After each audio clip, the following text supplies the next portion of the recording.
Imagine waking up in a world that is not your own, a world where the rules are different, where your strengths might become weaknesses, and where you must adapt or perish.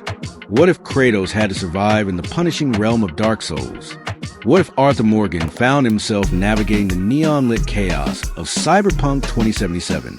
And what happens when Master Chief is dropped into the horror-filled nightmare of Resident Evil?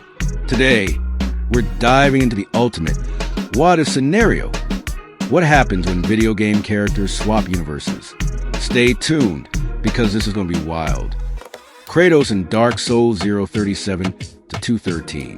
First up, we have the god of war himself, Kratos, entering the world of Dark Souls. Now, at first glance, you might think this is a perfect fit. After all, Kratos is a god killer, and Dark Souls is filled with grotesque, godlike beings that he probably loved to tear apart. But here's the thing, Dark Souls doesn't play by the same rules as God of War. In Dark Souls, patience is key. Every swing, every roll, every block matters. Kratos is a relentless brawler, used to tearing through enemies with sheer aggression. But in Lordran, that's a one-way ticket to getting destroyed. He'd have to slow down, learn the rules of stamina management, and master dodging rather than just overpowering foes. Now, imagine his weapons. The blades of chaos are incredible, but how would they function under Soulsborne mechanics? Would he be forced to rely on slower, more deliberate attacks, like a Souls player wielding an ultra greatsword? And what about magic? Could he even use miracles or pyromancies? The idea of Kratos struggling to light a bonfire and backtrack because he lost all his souls is both hilarious and terrifying. And let's talk NPCs. Would the crestfallen warrior even believe Kratos' stories? Would Solaire challenge him to a duel? Would Framp see him as a new chosen undead? This could be one of the toughest challenges Kratos has ever faced. But if he adapts, he'd probably rise to become the ultimate Lord Ascender. Arthur Morgan in Cyberpunk 2077, 214 to 335. Next, let's throw the most honorable outlaw in gaming, Arthur Morgan, into the chaotic and technologically advanced world of Cyberpunk 2077. Now, this is where things get interesting. Arthur is a man of principle, used to life on the frontier, where your gun and your word are the most important things you have. But in Night City, that's not nearly enough. Would Arthur embrace cybernetics, or would he reject them as unnatural? Imagine his reaction to seeing someone with mantis blades or a cyberware-infused brain. Would he call it witchcraft?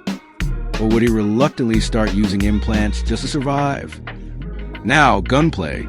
Arthur is a legendary sharpshooter, but would his trusty revolver be enough?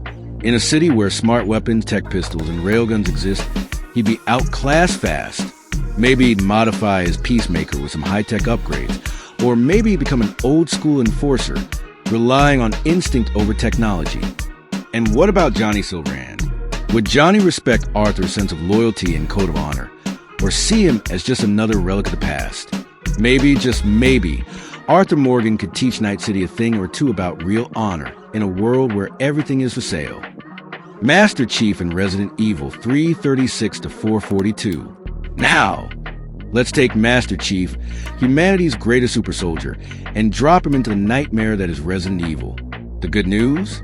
He has Mjolnir armor and a shield system. The bad news?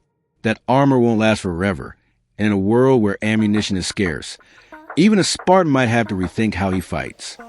Now imagine this. Chief is used to facing the Covenant and the Flood, but here, he's up against T-virus abominations. Lickers, tyrants, and Nemesis aren't going down with a single plasma rifle burst. The horror element would really come into play when he realizes even his tech can't completely save him. But what if he teams up with Leon Kennedy? Would Leon trust him? Would they form the ultimate survivor duo, with Chief taking on the big threats while Leon handles puzzles and item management? One thing for sure, Umbrella would love to get their hands on Chief's genetic modifications. That would be a horror story all on its own. Gerald in Cyberpunk 2077, 443 to 516. Gerald of Rivia in Cyberpunk 2077. Just think about that for a second. The Witcher, a man who slays monsters, now in a world where the real monsters are human corporations. Would he still be a monster hunter? Maybe become a bounty hunter, tracking down rogue cyborgs. His potions could be replaced by combat stims, and instead of signs, he could wield hacking abilities. And of course, let's be real, Gerald in futuristic armor would look absolutely badass. Doomslayer in Bloodborne 5:17 to 6 o'clock. Finally, let's bring in the ultimate demon slayer, Doomslayer, and throw him into the nightmare realm of Bloodborne. The old hunters would probably see him as a force of nature, a being beyond comprehension. The big question is, would he even use trick weapons? Or would he just rip and tear everything apart? So, there you have it. Some of the craziest game character swaps we could think of. Which one was your favorite? And do you have a dream swap in mind?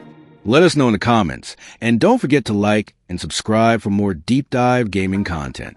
Until next time, keep gaming